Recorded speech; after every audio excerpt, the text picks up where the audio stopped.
Bueno, mientras van llegando los que faltan, vamos platicando, vamos a tener la segunda sesión, ya dejamos alguna tarea. Esta es la segunda parte de este curso, de las 7 sesiones que vamos a tener. Y el día de hoy, pues vamos a analizar las partes de una tesis, pero es necesario que liguemos lo que estuvimos platicando la sesión anterior con algunos de los elementos que ya vamos a ver de carácter más técnico el día de hoy. ¿Sale? Resulta que en este programa que tenemos comenzamos con una reflexión sobre filosofía de la ciencia y lo que significa conocer y lo que busca el hombre, el ser humano, hacer con ese conocimiento, que es apropiarse de la realidad, interpretarla y apropiarse del mundo. ¿Sí? ¿Alguien sabe qué representa esta imagen?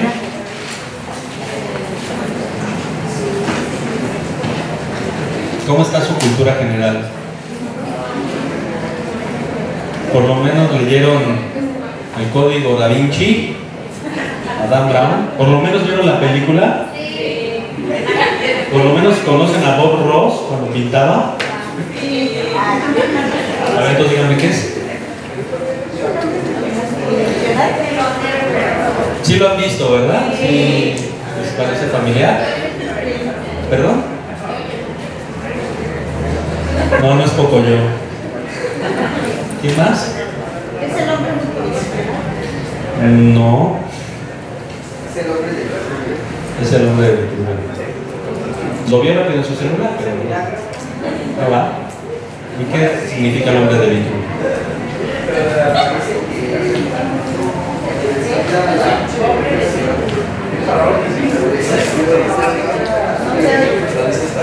Representa la exactitud, dice.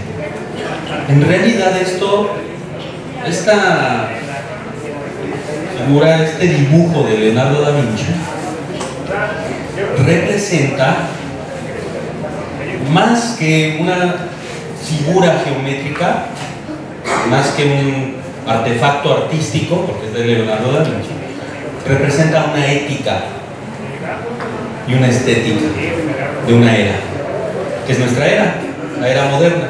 El Renacimiento como ese momento en el que el ser humano vuelve, después de un largo periodo, ¿no?, oscurantista, vuelve a poseer o a presentar la razón y la ciencia como su herramienta más poderosa para acompañarlo en el mundo, ¿no? Ese momento es el renacimiento de la razón. Por eso se llama el Renacimiento. El Renacimiento de la razón en alegoría, en referencia a la época clásica que murió. La época clásica de los filósofos, ya lo platicábamos el otro día, ¿se acuerdan?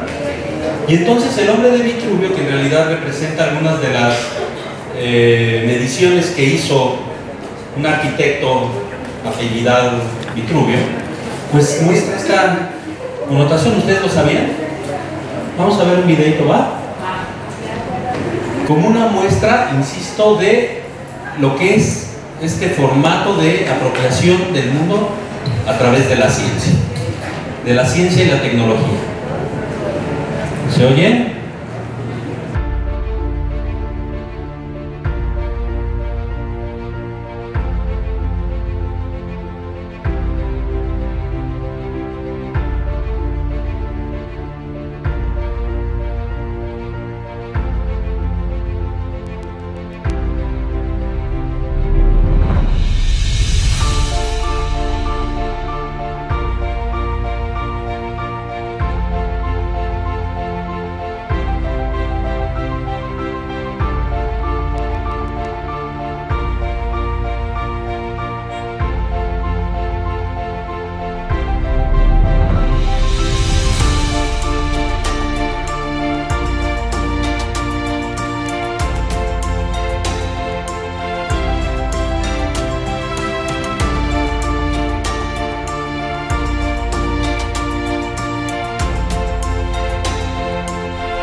Entonces, en ese momento de la historia de la humanidad, ¿no?, la forma en la que se vivía cambió.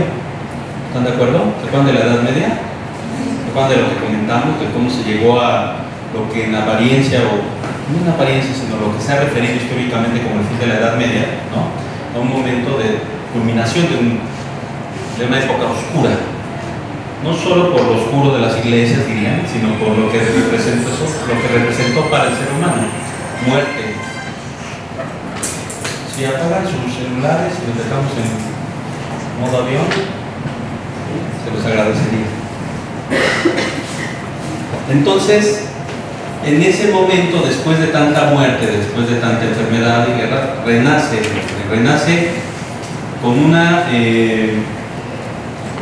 convicción de apropiación del mundo, de fomento a la ciencia, del uso de la tecnología, del conocimiento aplicado, que es la tecnología, para elevar su calidad de vida, ¿sí? Y a partir de ese momento y hasta la fecha, seguimos en esa historia, en ese formato, en ese modelo de vida. Ustedes y yo estamos en ese formato de vida en el cual nos apropiamos, buscamos apropiarnos del mundo, por supuesto, a nuestro estilo y a nuestra propia connotación, para elevar la calidad de vida, por supuesto, de nosotros, de nuestras familias, pero también somos parte de un sistema que busca siempre repetir esto. ¿Por qué ver todo esto? ¿Por qué señalarlo y dedicarle tanta información y tanto tiempo? Porque si ustedes pensaron que cuando vieron el anuncio de elabora una tesis, iban a venir aquí a hacer su documentito para titularse, pues están muy equivocados, o parcialmente equivocados. Sí, por supuesto, esto les va a servir mucho, les va a ser muy útil, pero lo que estamos haciendo aquí en realidad es reflexionando sobre cómo conocemos el mundo y cómo lo hacemos explícito, lo instrumentamos, lo operativizamos. Ahí es donde entra la tesis. ¿Qué es una tesis? ¿No? Yo de inicio diría, la tesis representa, y esto era lo que platicábamos la última vez, la tesis representa uno de los artefactos más potentes de esta forma de vida donde la ciencia es nuestro eje fundamental. Bueno, la tesis representa ese momento cúspide, último, pudiera ser, último hasta el momento, en el cual ustedes van a vaciar el conocimiento. Ese es el momento, ese es el proceso, ese es el producto que representa su participación con conocimiento en este ámbito de una sociedad moderna. ¿Sí lo ven? Sabiendo eso, ustedes empiezan a ver lo potente que puede ser una tesis. Vamos a ver algunas definiciones de tesis. Si no supieran esto que les estoy diciendo, podrían entrar en confusión, porque yo les diría que es una tesis. Y entonces vean, aquí tenemos solo algunas definiciones. La primera, que es una de las más comúnmente difundidas, la de Umberto Eco, ¿no?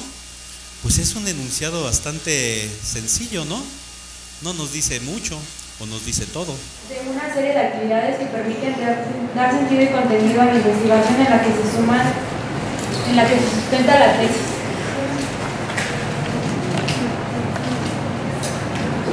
A ver, ya me estás respondiendo. La tesis es el documento en el que se exponen los resultados científicos alcanzados por el aspirante en su trabajo de investigación. Se presentan de forma sistematizada, lógica y objetiva esos resultados en correspondencia con el proyecto presentado, discutido y aprobado para la búsqueda de soluciones al problema planteado con respuestas científicas contextualizadas a partir de la utilización del método científico. El trabajo de tesis para obtener un grado académico es una proposición fundamentada sobre alguna ciencia o disciplina y debe cumplir con los requisitos que plantea el método. En una investigación científica, pero su redacción debe adecuarse a las disposiciones académicas y administrativas de la institución en donde se genera. Una más, Janet, la penúltima. Es una variante de la monografía que, como estudio escrito de una investigación, permite obtener un título académico a través de sostener ante un jurado doctor razonado con sustento en bases científicas. Su formulación responde a un ejercicio previo de investigación. Bueno, entonces, ¿qué es una tesis? ¿Le prendemos la luz de en medio? Ingrid. En realidad estos son ejemplos, podríamos decir, de tesis. Por supuesto, la que dice Humberto Eco es fundamental, ¿no? Así la pensamos, cuando ustedes vieron el título de este curso, así lo pensaron, ¿no? Es un documento, podríamos decir, ya en un sentido muy específico, pues son las tesis de doctorado. En licenciaturas no les piden propiamente un documento de esta naturaleza, sino un trabajo terminal, ¿no? Que a final de cuentas pues también representa una forma de tesis, ¿no? Que es conocimiento aplicado, el conocimiento que ustedes han adquirido a lo largo de un programa en el cual ustedes deben demostrar que sí lo adquirieron, deben de ser capaces de problematizar, deben de ser capaces de buscar fuentes de información adecuadas para explicar un fenómeno social o físico, etcétera, ¿sí? Pero en realidad, a mí lo que me interesa que quede muy claro es cuál de todos estos ejemplos, o más bien con todos estos ejemplos, cómo podríamos construir una definición de tesis. Y esa va a ser una tarea de ustedes. Yo ya les di una primera aproximación, yo les dije, la modernidad como una era, en realidad representa una forma de vida ética y estética del hombre, ¿sí? Si ustedes ven cómo era la, no ética, la estética de los clásicos, ¿qué verían? ¿Qué verían de la época clásica? De los griegos, por ejemplo, en torno a la estética. ¿Les parecen las Olimpiadas? Las Olimpiadas son una representación estética de esa forma de ver el mundo. ¿Y cómo es esa forma de ver el mundo? ¿Cuál es el eslogan de las Olimpiadas? Su máxima, ¿alguien lo sabe? Más alto, más rápido, más fuerte. Nosotros en la modernidad, en el Renacimiento, también estamos ahí. Tienen que ser más rápidos, más altos, más fuertes. Tienen que ser líderes, les diría Miguel Ángel Cornejo. Tienen que ser eficaces, eficientes. Tienen que terminar una carrera. Y si se puede, siempre sacar MB. ¿O no están peleando siempre la MB? ¿No? Quien diga eso está mintiendo. Lo dicen en un afán de idealismo ascético, diría Nietzsche, pero bueno, no lo vamos a discutir. Entonces, en esta modernidad, en esta ética y estética en la cual lo bueno es ser eficiente, ser eficaz, la tesis representa uno de los artefactos más representativos. Así como también podríamos decir la universidad, o la ciencia, o la tecnología, ¿sí lo ven? Yo quiero que me definan la tesis bajo su propia concepción, de acuerdo a lo que hemos platicado, en función de cómo conocemos, ¿no? De una manera que permitiera, ¿no?, que cualquiera de estas definiciones fuera un ejemplo de esa definición que ustedes tienen. Les doy un ejemplo, pero no lo pueden usar.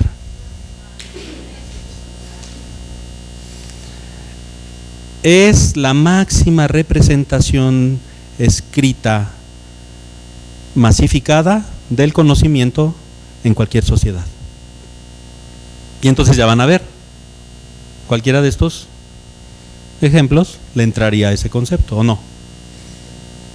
Pero yo quiero el propio, no para que me den una definición, sino para que yo vea que realmente entendieron o están en sintonía con lo que yo digo. Saber esto les va a facilitar mucho las cosas, porque ya cuando estén haciendo un trabajo, ustedes ya sabrán exactamente qué están haciendo. Y no es solo seguir una serie de pasos, vamos a ver los pasos. Lo que están haciendo ahorita es reproducir el modelo de la modernidad de este sistema en torno al conocimiento. Y la tesis es una de las formas más útiles para no solo mostrarlo, sino para comprobarlo con nosotros mismos. Esta parte es la que querían ver. Esta es una estructura de una tesis, por supuesto doctoral, lo que no implica que no la pueden usar con un trabajo terminal o un trabajo de investigación, ¿sí? Vamos a ver sus partes, porque entendiendo las partes, una vez que ya definimos nuestro suelo, nuestro cimiento, después del cimiento no hay nada, todo es un vacío, pero ahí ponemos un cimiento volando. Estas partes, entenderlas en su naturaleza, nos van a permitir, una vez más, aproximarnos a esa búsqueda que tenemos de cómo conocemos y cómo hacemos explícito esto en un documento. Y estas, insisto, son las partes más importantes de una tesis. Yo ya he comentado, para el caso particular, lo dice el mismo programa, pues nos estamos refiriendo a la investigación en administración y en ciencias sociales, ¿no? ¿Por qué se hace ciencia en ciencias sociales? ¿Por qué se usa una metodología cualitativa, una metodología cuantitativa de esos elementos? Nosotros, para efectos de lo útil, proponemos una metodología, podría ser otra, pero esta es la que vamos a proponer porque vamos a trabajar, no podemos trabajar muchas, ahorita solo una, pero esa nos permite llegar a nuestro objetivo, que entendamos cómo se construye una tesis, ¿sí? La primera parte, pues ya lo sabemos, la introducción. Y esta introducción tiene estos elementos, una problematización, ahorita vamos a platicar de qué se trata, que en la propia reflexión, que aparece siempre como una introducción en el documento, presenta esas categorías de participación. La problematización representa, les decía yo el otro día, no necesariamente un problema. No es que haya un problema, no es que tengamos que hacer un estudio necesariamente sobre por qué desaparece y muere la pequeña empresa, ¿no? Hay un problema económico en el cual sabemos al año mueren miles, millones de micro, pequeñas y medianas empresas en el mundo. ¿Sí lo sabían? Entonces eso podría ser un problema, pero también podría ser un problema de investigación. Hay que diferenciar, un problema de investigación es podríamos decir un tema, ¿no? Por supuesto que desde la universidad buscamos que estos problemas de investigación también sean problemas que se atiendan con perspectivas de análisis complejo y profundo y científico, como lo tenemos en la universidad, que se atiendan estas necesidades sociales. De hecho, nuestra misión como universidad, que se revisa en el artículo, si no me mal recuerdo, segundo de la Ley Orgánica de la UAM, pues refiere eso, ¿no? Resolver problemas nacionales, desde la docencia, desde la investigación, desde la preservación y difusión de la cultura. Pero para una investigación como tal, el problema de investigación es el tema. Y problematizar es hablar de ese tema. Entonces yo podría, por ejemplo, empezar a problematizar sobre pequeña empresa familiar. De esta problematización vamos a obtener, además de estos elementos que van a estar ahí, ahorita platico sobre ellos, el objetivo general de la investigación y, por supuesto, la hipótesis, ¿no? Porque tenemos que cumplir un objetivo. Esta investigación es para algo y la hipótesis es lo que vamos a querer ir a comprobar, ¿no? Para alcanzar ese objetivo. Y entonces ahorita, por ejemplo, voy a hablar de la problematización de la micro o de la pequeña o de la micro y pequeña y mediana empresa en México. Y entonces yo empiezo diciendo, y voy a problematizar. Es para ejemplificar un poco. Ahorita no vamos a resolver la parte de la problematización, esa es la próxima sesión, pero ya con una interacción más dual, ¿no? Bidireccional con los trabajos que ustedes van a hacer a partir de la tarea que dejé hoy, ¿sale? Y entonces yo empiezo diciendo, México es un país de micro y pequeñas empresas familiares. Hay, según el último censo de 2014 en nuestro país, 4.056.144 establecimientos que referenciamos a micro, pequeñas y medianas empresas de carácter familiar, diría yo, en una connotación que ahora los que leyeron lo del artículo que les dejé, ¿se acuerdan? Entenderán por qué digo que son empresas familiares, ¿no? Y que representan en realidad para nuestro país el sector social más importante que existe, no solo económico, sino también social, porque en estos 4.056.144 micro, pequeñas y medianas empresas también se reproduce la realidad nacional.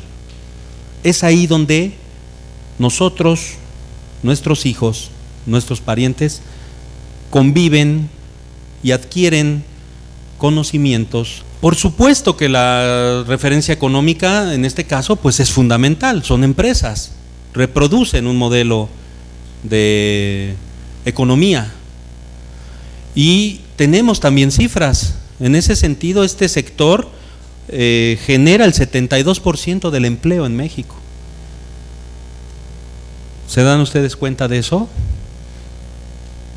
De la importancia, y se vuelve más relevante en el sentido de que este sector en realidad tiene en su naturaleza un carácter emergente muy interesante, porque no fue planeado de acuerdo a una política pública. La política pública desde los 80s en nuestro país ha sido una política pública de fomento a la gran empresa, que buscaba en la gran empresa el anclaje a la manera de las grandes potencias, sobre todo Estados Unidos, Alemania, Japón, que debiesen ser los motores de las economías. Aquí se apostó por ese modelo, pero no funcionó, y de manera emergente las micro, pequeñas, sobre todo micro y pequeñas empresas han resuelto, no porque quisieran, sino porque así fue, de manera emergente, la necesidad de equilibrio, de estabilidad de este país. Un ejemplo de esto lo representan las empresas de referencia al ámbito. Según ustedes, ¿cuáles son las micro y pequeñas empresas más comunes que existen? Porque estamos hablando de este país y de esta sociedad donde estamos todos, ustedes y yo. ¿Tiendas de abarrotes? ¿Qué otro? A ver, lo resolvemos rápido. Si yo les digo que les voy a dar oportunidad de acceder a un crédito, ¿qué pondrían? Rápidamente, ¿qué pondrías? ¿Una papelería? ¿Un restaurante? ¿Un restaurante? ¿Una cafetería? Ya salió el tema. Alimentos. ¿O no? ¿O no piensan en eso? ¿O qué hace alguien que conozcan, por ejemplo, el hermano de un vecino, de un primo, cuando le pasa que los liquidan? ¿Qué dice? ¿Qué voy a poner? ¿Qué? ¿Una tienda de muñecas de trapo? ¿Una fábrica de pantuflas para hormiga? ¿Un negocio de comida? Casi siempre dicen, no, pues un restaurante. Oye, pues es que tu esposa, ese pozolito que hace, ¿no? Esos sándwiches. ¿O no piensan en eso? Sigo problematizando, ¿eh? Por supuesto que esto hay que acotarlo en un documento mucho más fino y dulcemente retórico. Un negocio de comida. Bueno, cuando hablamos entonces de las micro, pequeñas y medianas empresas, ¿no? Sobre todo de las micros, que representan el 97.8%, o sea, casi la totalidad. Solo hablo de las micro. La mayoría o muchas de ellas son de servicios del ámbito alimentario. ¿Sí? Y en este tipo de organizaciones lo que vemos nosotros entonces es dos cosas: una manifestación natural, clásica, podríamos decir, del comportamiento de una empresa, combinada casi siempre con elementos tradicionales de la cultura mexicana, que por supuesto están ancladas en la familia. Por ejemplo, los sociólogos cuando hablan de familia nos metemos en dinámicas bien interesantes y nos vamos al estudio de la familia según Engels y vemos cómo la familia tradicional monogámica no siempre fue la base de la sociedad. Eso se vuelve interesante. Pero ahí ya vemos materia de análisis para una pequeña empresa familiar. No nos desviemos, pero veamos cómo salen coordenadas también de esta problematización. Y entonces convive la lógica racional de la obtención de recursos con una lógica de supervivencia también, de cotidianidad, de vida familiar. Y entonces los restaurantes, las tiendas de comida, los changarritos de alimentos constituyen una de las células básicas, óiganlo, no solo de equilibrio y de estabilidad social, sino también de reproducción de cultura nacional. Objetivo de la investigación: reconocer, analizar y describir. No escriban, va a estar en el video que voy a subir al rato. Reconocer, analizar y describir los elementos de construcción y gestión de la empresa familiar, de la micro o pequeña empresa familiar en México. 2 puntos. Caso: Antojitos Charlie, o Restaurant Los Limones, o la Casa de Toño. ¿La conocen? O ¿qué otros? Viejo Vergel, no, ese no es restaurante. ¿Cuál? ¿Ya ahí era un restaurante? Tox. No sé. ¿Vieron cómo llegamos al objetivo? De esta problematización, que sí está revisada a partir de un problema, llegamos a un momento en el cual es necesario aterrizar la investigación y decir, ¿cómo funciona la microempresa familiar? Y claro, cada quien desde nuestra perspectiva disciplinaria podríamos encontrar elementos, los de administración en el ámbito de la gestión, los sociólogos en el ámbito de la construcción de sentido, del imaginario, a partir de esta célula social.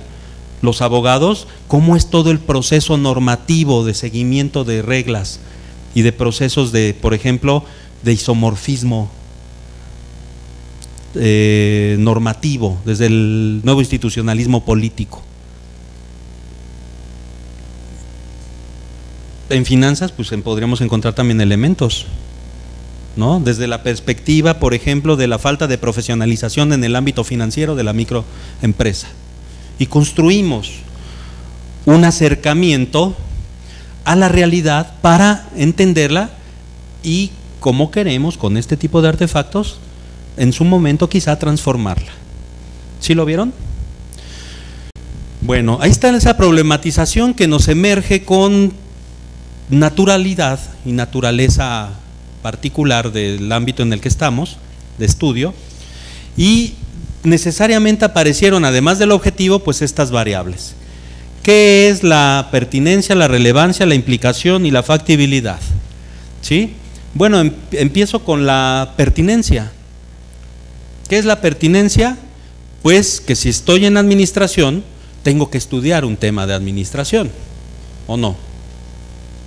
Yo sé que es muy interesante encontrar la relación de Antojitos Charlie con la filosofía de las dunas del desierto iraní, no sé, o de las runas, o la relación entre la música de Enya y la meditación. Eso puede ser interesante, pero en la administración, ¿qué pertinencia tiene? Tenemos que encontrar elementos de investigación pertinentes para nuestra disciplina.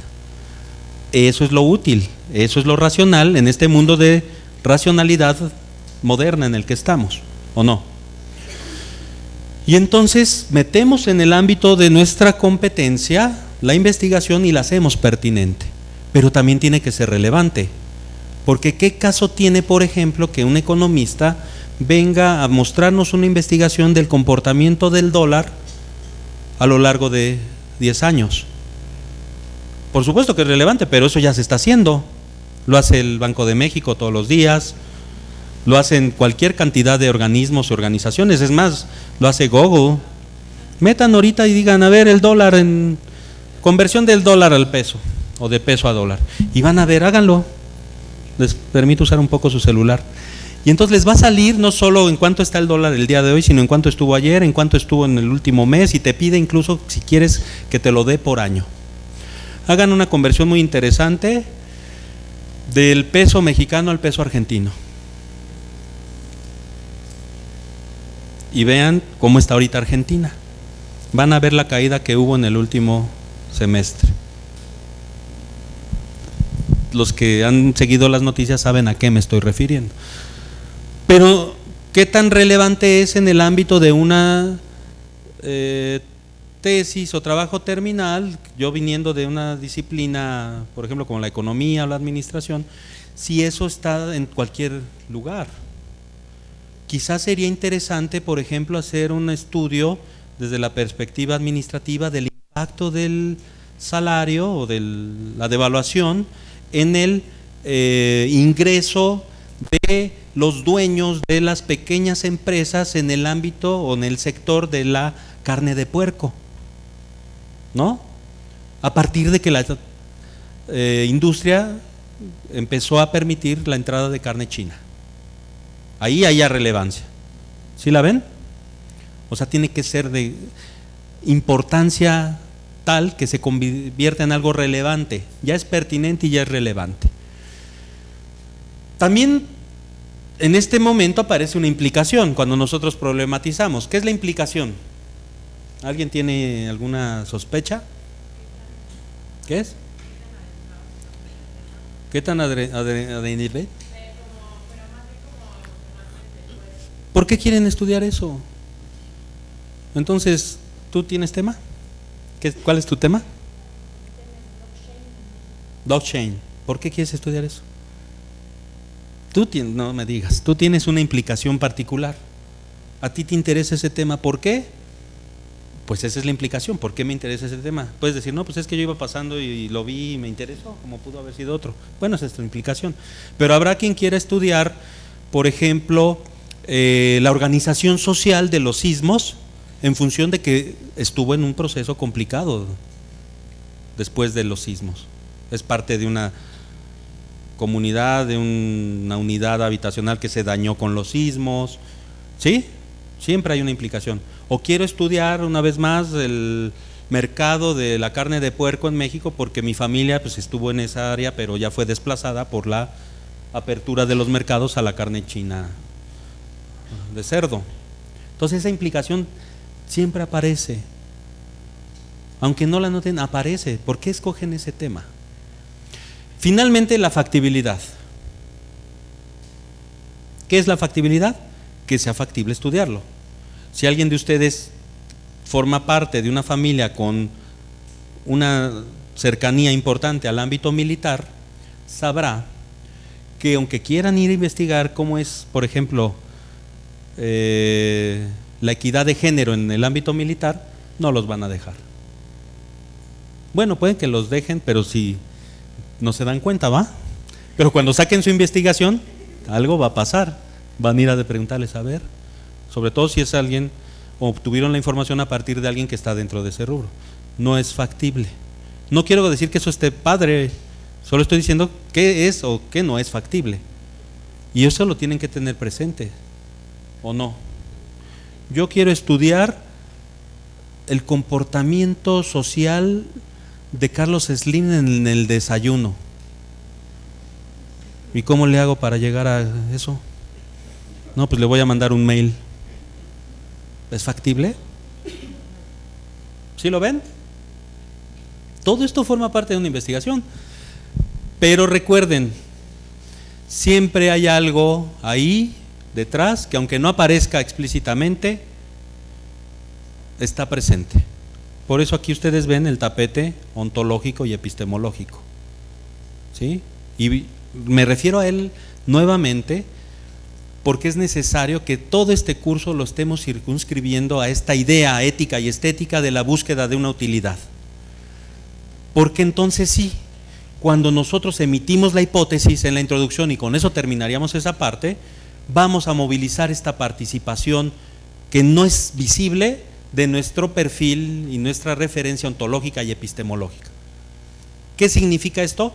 Pues vamos a ver si somos dogmáticos en el sentido de que asumimos que el conocimiento existe como tal y que es susceptible de ser adquirido, y no en la otra parte o contraparte del relativismo en el que decimos no, el conocimiento no es susceptible de ser adquirido, no está ahí, en realidad el hombre lo crea. ¿Se acuerdan? El hombre dice, en función de lo que es su propia naturaleza y cultura particular, qué son las cosas y cómo son y cómo deben de ser. Entonces, eso lo tenemos, la mayoría de nosotros nos situamos en el ámbito dogmático, eso es casi cierto, aunque a veces presumamos de ser relativistas. Y en el efecto epistemológico también tenemos un posicionamiento en torno a cómo comprendemos esta naturaleza, cómo conocemos. Y entonces, pues hay dos referencias importantes en este sentido, el racionalismo y el empirismo desde la perspectiva dogmática, que los que ya leyeron a Ibáñez saben a qué me estoy refiriendo, en el cual, bajo una perspectiva que es la racionalista, nosotros podemos asumir que el conocimiento es susceptible de adquirirse, o más bien de conocerse. El conocimiento es posible que se conozca a partir de la razón. Con la razón emitimos algunos elementos, digamos, abstractos en los cuales llegamos a construir más conocimiento. ¿Sí? O en el otro sentido, en el empirismo, en torno a que es con nuestra relación sensorial y solo a través de los sentidos que nosotros podemos adquirir conocimiento. Sí, hay una que los mezcla, hay una propuesta metodológica que los muestra, que es la kantiana, ¿no? En la cual dice, pues sí, hay una parte que es empírica y hay otra parte que es racional, y las dos combinadas, pero siempre desde una perspectiva dogmática, permiten la construcción del conocimiento. Todo eso lo tenemos ya, aunque digamos que no. A veces nos dicen, es que eres un positivista, y algunos nos emocionamos porque pensamos, ay, me digo que soy positivo, ingenuamente, ¿no? No, son posicionamientos de comprensión del mundo. Cuando yo empecé a hablar de la microempresa familiar, en realidad yo ya estaba asumiendo que estoy describiendo un mundo en la forma en la que yo creo que existe el mundo. ¿Por qué? Porque si otra persona, por ejemplo, desde la Secretaría de Economía describe al país, haría una problematización diferente y diría, la micro y la pequeña empresa familiar en México es un baluarte de la sociedad que permite que México esté en los 15 primeros lugares de la posición de Productos Internos Brutos del mundo como país casi industrializado. O sea, le da una connotación diferente, de acuerdo a cómo observa el mundo, y la cree, no está mal ni bien, solo es.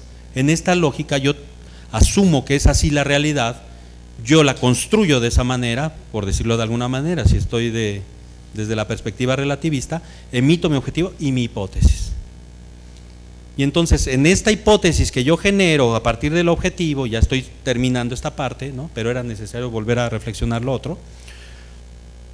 Mi hipótesis, bajo esta búsqueda de los elementos que me interesan ir a conocer de la micro, pequeña y empresa familiar, pueden lanzarme coordenadas para saber por dónde desplazarme. Entonces mi hipótesis puede ser la siguiente y decir, en la micro, pequeña y mediana empresa familiar, los elementos que privan fundamentalmente para su funcionamiento son de naturaleza no racional. Y esa es una hipótesis fuerte. ¿Por qué es fuerte? Porque alguien pensaría, eso está mal, es una empresa y como tal tiene que pensar siempre burocráticamente, pero no bajo la perspectiva burocrática de la que ustedes creen que es algo malo, sino bajo la perspectiva burocrática parsoniana, en donde se asume que la burocracia es el modelo más avanzado de organización social, porque es la estandarización, la norma, la razón la que impera sobre los procesos y las acciones. Entonces yo marco mi hipótesis y sobre esa me voy, ¿sí? No estamos haciendo la tesis ahorita, ¿ok? Solo estoy mostrando las partes. Ya luego vamos a tener los capítulos de las siguientes sesiones, ¿no?, donde vamos a profundizar más sobre esto. Pero es necesario que yo me vaya a este nivel de profundidad ahorita para que vean estos elementos. Una vez que tenemos la introducción, pues entonces tenemos que saber, ¿no?, con esta problematización, qué información necesito, qué conocimiento es fundamental que yo busque y que yo tenga para poder explicar este fenómeno, para alcanzar este objetivo y comprobar esa hipótesis. Y entonces me voy a un marco teórico. En el ámbito del doctorado, sobre todo, aparece una figura previa que solo haré mención, no la pongo en el esquema por la complejidad y porque no alcanza, por ejemplo, para un trabajo terminal. Se llama el estado del arte. ¿Qué es el estado del arte? Pues empezar a buscar todo lo que yo encuentre sobre los temas que creo que debo de buscar, lo cual se convierte a veces en una esquizofrenia, porque hay tantos temas que al rato hay un tema tan interesante que encontré que ya hasta le cambio el sentido a mi investigación. Pasa mucho en posgrado, ¿sí? No entraré en eso, ya en corto los que quieran lo platicamos después, estamos más sobre todo con ámbitos de licenciatura. Pero tenemos un marco teórico, ¿no? Y entonces la invitación es siempre a que busquemos una dimensión de análisis que nos permita estudiar el fenómeno que queremos estudiar, en dos sentidos fundamentales bajo la metodología que nosotros proponemos. Una dimensión de análisis que podría ser el tema fundamental, la estrategia, la cultura, la familia, el lenguaje, ¿qué más? La sociedad, en el ámbito, digamos, de la organización económica, la empresa, y el otro en torno al tipo de organización, porque aquí estamos proponiendo, ¿se acuerdan? El estudio de caso como nuestra referencia más acabada o ideal en nuestro ámbito de nuestra propia metodología. Una dimensión y la organización. Entonces, yo diría, dimensión 1, la microempresa. Y entonces, en mi dimensión 1 tenemos el capítulo 1, donde pondríamos la pequeña empresa, con algunos apartados. La pequeña empresa, su importancia económica, la pequeña empresa, sus formas de gestión, la pequeña empresa y sus problemas. Ahí está el capítulo 1. Capítulo 2, la organización. ¿Qué organización? Pues me interesan los restaurantes. Entonces en nuestro capítulo 2 hablaríamos de qué es una organización, de qué es un restaurante y de cómo ha sido la historia de la comida en México. Pueden cambiarlos, yo ahorita lo estoy inventando.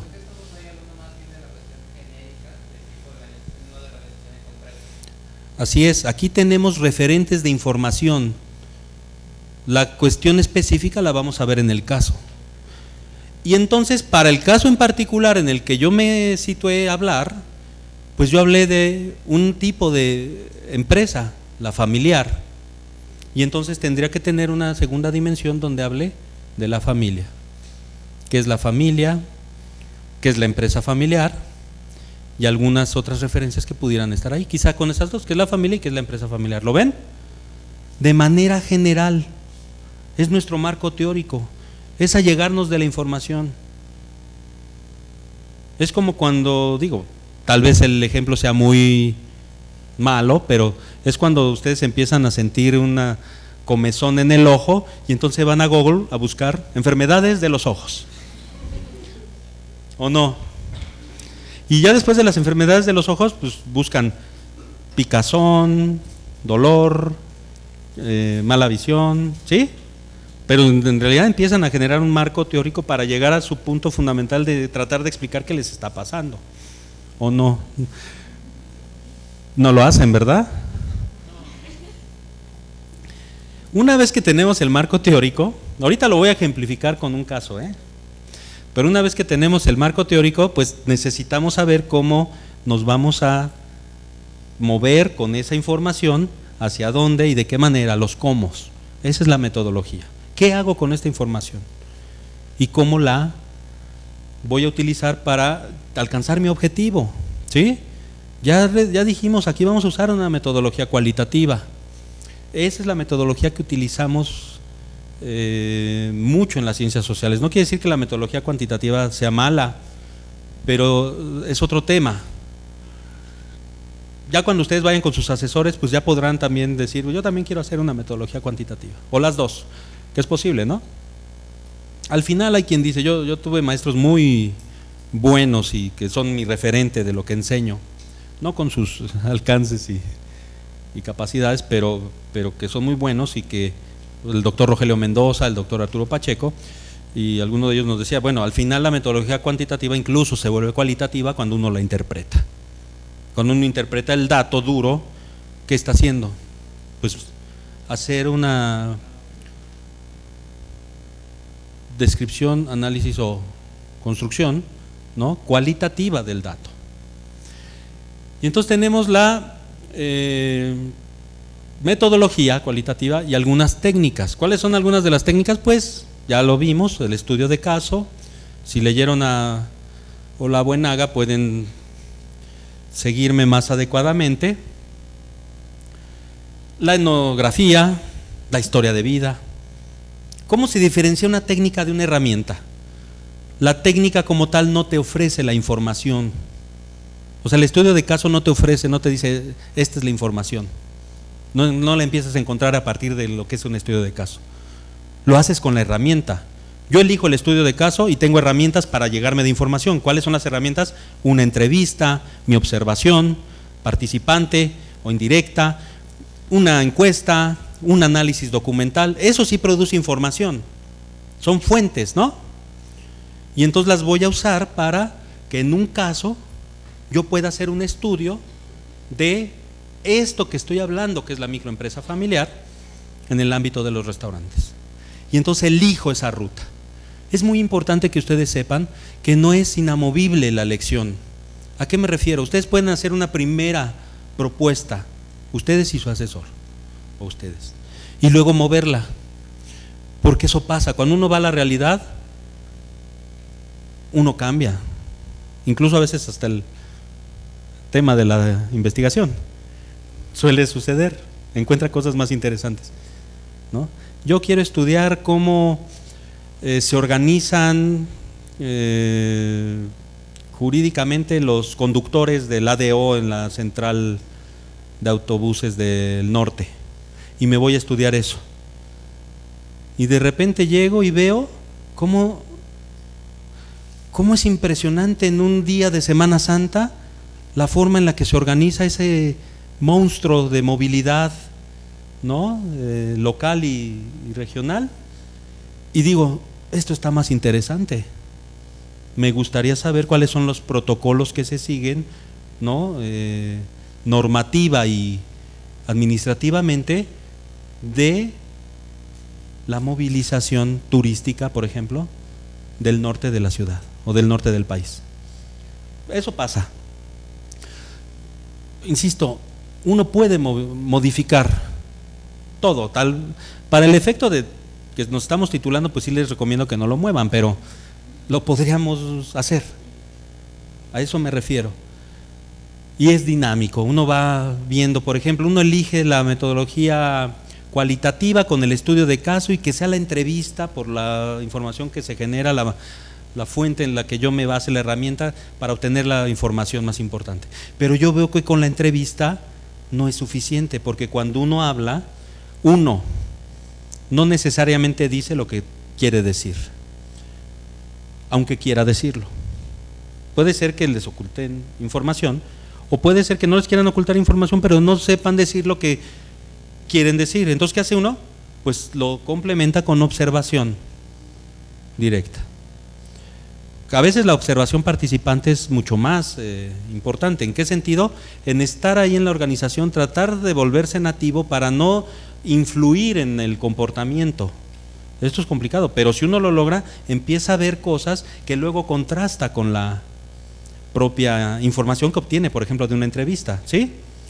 Y que a su vez se puede complementar con un análisis documental, por ejemplo, o incluso una encuesta, ¿no? Un cuestionario, no lo sé. Y de esa manera nosotros entonces, con un marco teórico y con una metodología elegida, definimos algunas dimensiones de qué es lo que vamos a buscar y cómo lo vamos a buscar. Y entonces yo encuentro que en mi apartado de la familia, en mi marco teórico, hay un autor que se llama Yusabet de la Rosa Alburquerque, que propone algunas dimensiones de análisis, ¿no?, a través de los mitos que hay en la micro y pequeña empresa familiar, en torno a la gestión de la empresa familiar. Y él dice, en la empresa familiar existe el mito de que el padre es autoritario. Entonces es una dimensión que yo traslado a la parte metodológica en lo que podríamos entender como un diseño de la investigación.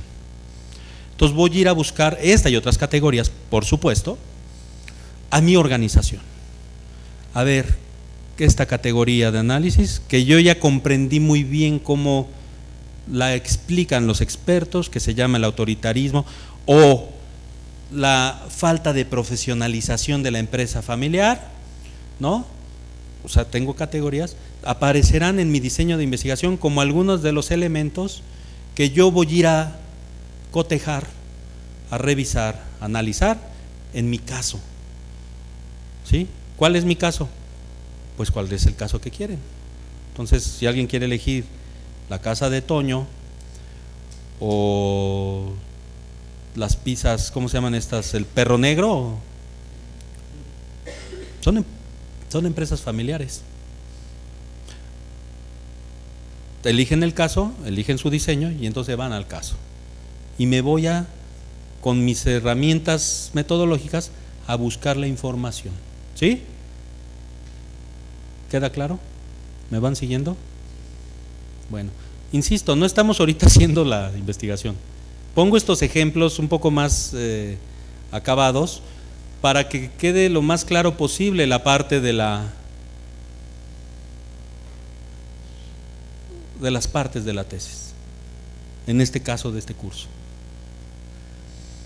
Elijo la organización, elijo el diseño de investigación que va complementándose, no es primero uno que el otro, se van dinámicamente construyendo y nos vamos a la organización. Ya cumplimos con la factibilidad, ya vimos la implicación, la relevancia y la pertinencia y nos vamos todos juntos de la mano a la organización. Puede ser que desde una perspectiva, por ejemplo, no llegaron los economistas, o en este grupo no hay economistas, pero puede ser que ahí se vuelva complicado. Tal vez alguien quiera estudiar como caso el Banco de México, ¿no? Depende de qué quiera estudiar del Banco de México, que vamos a ver, o sea, ese sería el caso, vamos a ver la factibilidad. Si quieres estudiar los procesos de toma de decisiones en los responsables del Banco de México, pues estaría un poco difícil. Pero sí podríamos estudiar, por ejemplo, al Banco de México en el ámbito de su evolución histórica a partir de los diferentes modelos económicos que ha tenido el país, ¿no?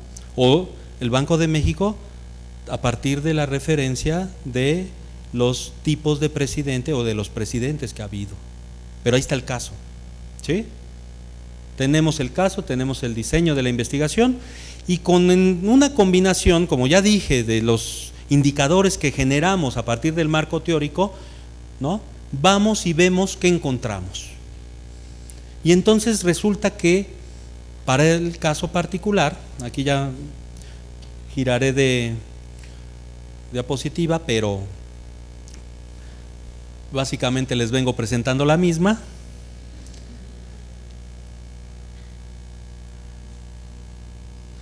Empezamos ya a contrastar, o sea, yo dije, a ver, la parte de la familia, en la microempresa familiar, y dije una de las categorías que ahorita se me ocurrieron, que es la de el autoritarismo del padre, que suele ser una lógica común en la microempresa familiar, en la micro y pequeña empresa familiar. Podríamos hacerlo un poco más amplio si decimos el dirigente dueño, ¿no?, que así es como llamamos o como se le suele llamar en el ámbito técnico al presidente, director, dueño de la microempresa familiar, dirigente dueño, que no necesariamente es el padre, a veces es la madre, aunque formalmente aparezca el padre, o al revés, a veces es la abuela, pero alguna vez fue la madre. ¿Sí? Es interesante entonces el concepto del dirigente dueño, un dirigente dueño autoritario. Y entonces nos vamos a la organización. Yo aquí puse un ejemplo, que es un restaurante, Tercos, el de mi hermano. No lo estoy criticando, no digo que es autoritario, pero lo es. No porque quiera, sino porque lo dijo Ayusabet de la Rosa. Y entonces vamos nosotros y con nuestra metodología en una entrevista, pero con la observación fundamentalmente, comprobamos que sí es cierto, o que posiblemente es cierto. Y el hallazgo es, en esta organización se cumple esta premisa, más bien ya este axioma, de que el dirigente dueño tiene que ser autoritario. Incluso ustedes le podrían preguntar, ¿y por qué es usted autoritario? ¿O por qué se requiere una mano dura para gobernar una microempresa familiar? ¿Y cómo lo liga la familia? ¿Y qué en ese ámbito del autoritarismo usted asume que se debe de cumplir en su relación jurídica con el gobierno? ¿Cómo lo hace? ¿Cómo se debe de hacer? Y entonces encuentran estos hallazgos, y así se van plasmando a partir de las categorías, insisto. Por supuesto que uno encuentra miles de cosas. Ahí hay un tema en cómo uno logra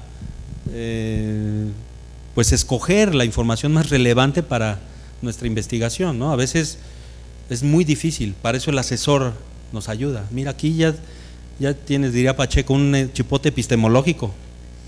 Y entonces todas estas 40 páginas que me trajiste de hallazgos, guárdalas ahí en el cajón de Garbage y déjame solo estas 5 líneas. Porque uno se encariña con ese bebé que está naciendo, ¿no? Si el asesor no se percata de eso, entonces van a encontrar a veces tesis que tienen estos chipotes, ¿no? Y eso pasa. No quiere decir que esté mal ni bien. Bueno, depende de qué digamos que es una tesis, ¿va? Y con estos hallazgos entonces nos vamos a las conclusiones. Las conclusiones del caso, porque hay otras conclusiones más amplias. ¿Cuál sería una conclusión del caso?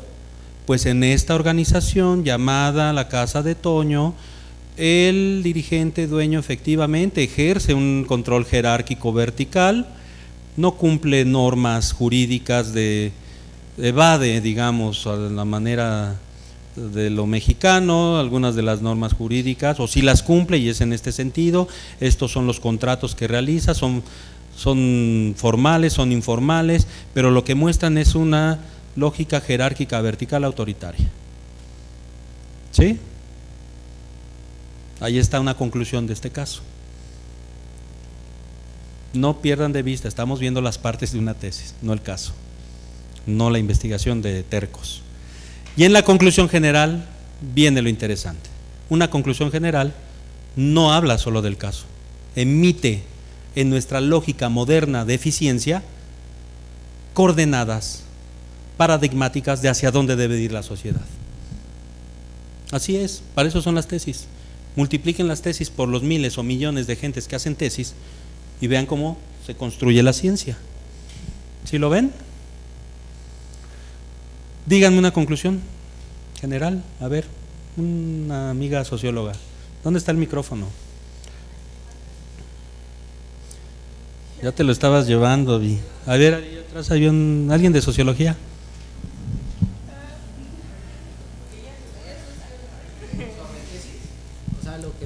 Sobre este caso del que yo hablé, de esta investigación, ¿cuál sería una conclusión general? Estamos hablando del autoritarismo del padre. Ahí les va, una conclusión general. En México la cultura del autoritarismo del padre, que se manifiesta en la familia, también se reproduce en la empresa y es parte de una idiosincrasia paradigmática nacional. ¿Sí o no? Esa se convierte en una ley Y entonces nosotros decimos, sí es cierto, así es el país. ¿Es cierto? No lo sé, depende de tu posicionamiento ontológico y epistemológico. Si lo ponemos como que es cierto, entonces lo que estamos haciendo en realidad es reproducir con un documento importante cómo nos debemos de comportar. Porque no solo lo encontramos, sino que hicimos todo para encontrarlo, construimos esa idea. O los positivistas diremos, es que es así. ¿Sí lo ven? Bueno, en la presentación tenemos, para cerrar, 3 links que me gustaría analizar rápidamente. Porque ustedes ya vieron nuestra propuesta metodológica, pero resulta que dependiendo de la carrera, dependiendo del asesor, ¿no?, esto se puede modificar. Y entonces yo les digo, no se preocupen, esto que estamos viendo, cuando ustedes lleguen con su asesor no le van a decir, no, profe, no, maestra, usted lo hace así porque lo dijo Lozano. Bueno, lo pueden decir y yo me aviento el tiro si quieren, pero los que van a perder son ustedes, aunque yo gane la discusión. Lo que quiero que vean es que estos formatos son en realidad convenciones de grupos de académicos que creen que esto es lo mejor. Y si es lo mejor, de acuerdo a ellos. No importa, o sea, al final de cuentas lo que estamos haciendo es buscar garantizar la comprensión de la realidad, de construir conocimiento y de generar los protocolos que debemos de seguir, consciente o inconscientemente, hacia allá. Vamos a ver qué nos pide derecho, ¿va?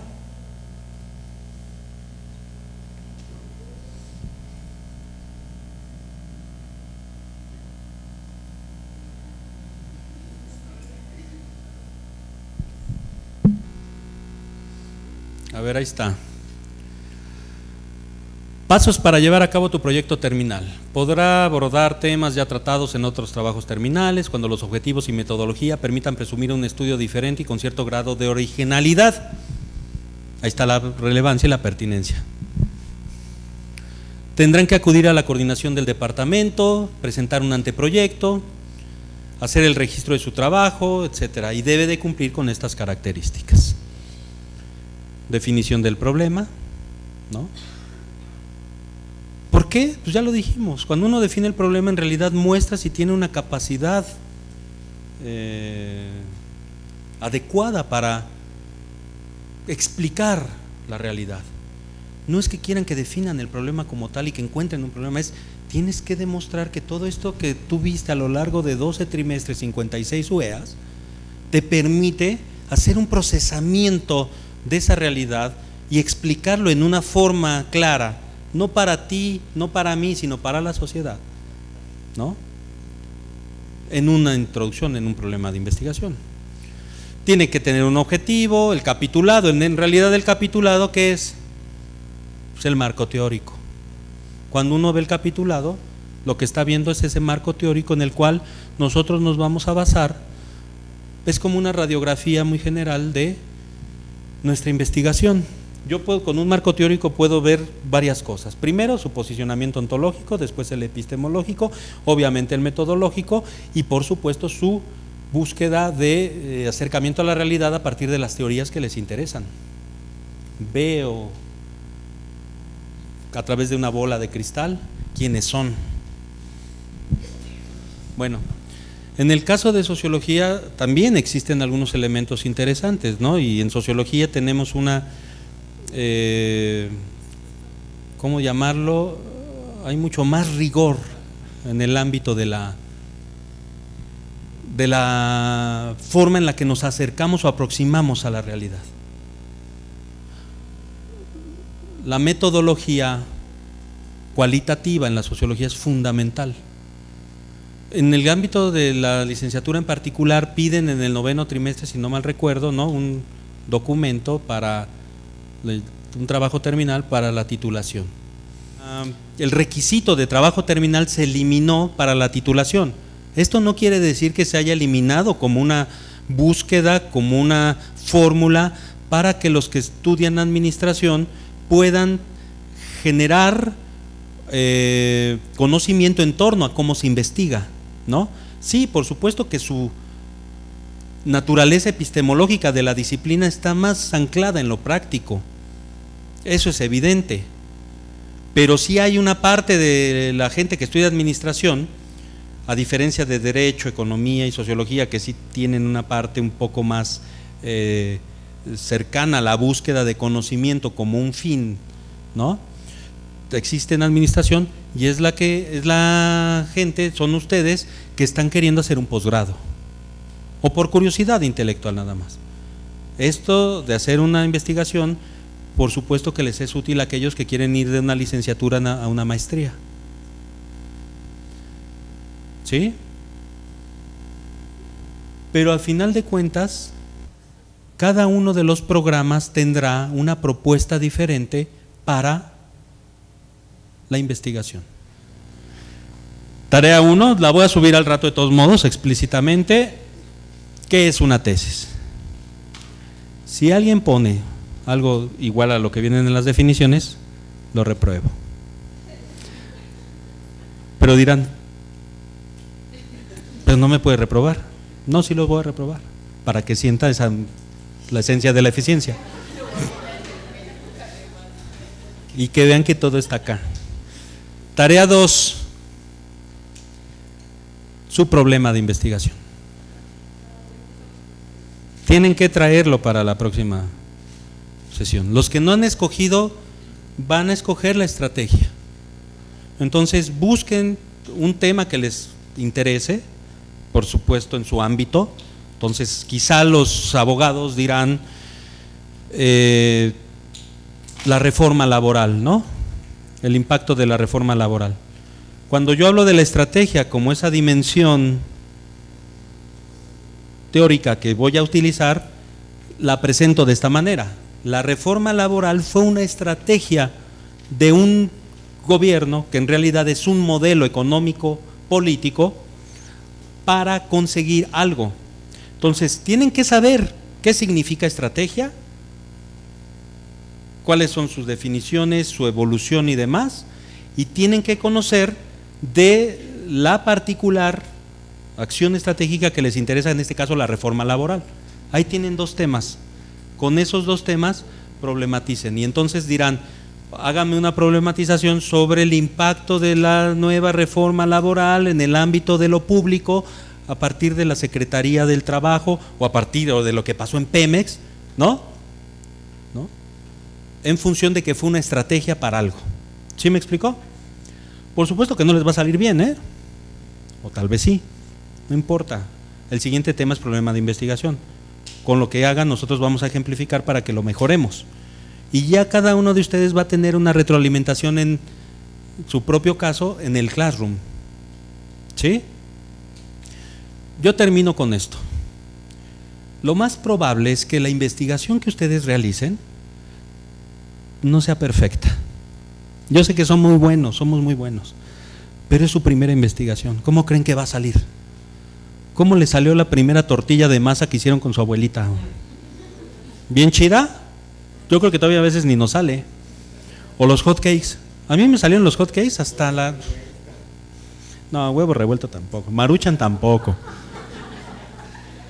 O sea, es su primer trabajo de investigación para muchos, o el segundo. ¿Cómo creen que va a salir? No se preocupen, no entren en angustia.